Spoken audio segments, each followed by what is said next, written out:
چاقو، خنجر، تلوار اور تیر لڑ رہے تھے کہ کون زیادہ گہرا زخم دیتا ہے، اور الفاظ پیچھے بیٹھے مسکرا رہے تھے۔ بہت سی ڈگریاں اور ہنر پر دسترس حاصل کر کے بھی اگر آپ کسی مفلس کا درد دل اپنی آنکھوں سے نہیں پڑھ سکتے تو آپ جاہل ہیں۔ فاتح لوگوں کی مرنے پر نہیں بلکہ احساس کے مرنے پر پڑھنی چاہیے، کیونکہ لوگ مر جائیں تو صبر آ جاتا ہے، اور اگر احساس مر جائے تو معاشرہ مر جاتا ہے۔ برا وقت وہ شفاف آئینہ ہے جو ہر چیز وقت پر ظاہر کر دیتا ہے۔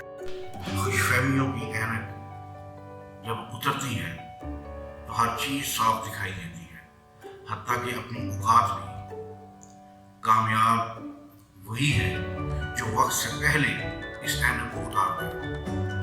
اچھے وقت سے زیادہ اچھے دوست کو ترجیح دو، کیونکہ اچھا دوست تمہارے برے وقت کو بھی اچھا بنا سکتا ہے۔ لکیریں بھی کتنی عجیب ہوتی ہیں، ماتھے پہ کھنچ جائیں تو قسمت بنا دیتی ہیں، ضمیر پر کھنچ جائیں تو سرحدیں بنا دیتی ہیں، کھال پر کھنچ جائیں تو خون تک نکال دیتی ہیں، اور اگر رشتوں پر کھنچ جائیں تو دیوار بنا دیتی ہیں۔ تجربہ علم کو نکھارتا ہے۔ دنیا کے سائنسدان ڈھونڈ رہے ہیں کہ مریخ پر زندگی ہے کہ نہیں، پر آدمی یہ نہیں ڈھونڈ رہا کہ اس کی زندگی میں خوشی ہے کہ نہیں۔ عزت کرنے والا عزت والا بن جاتا ہے۔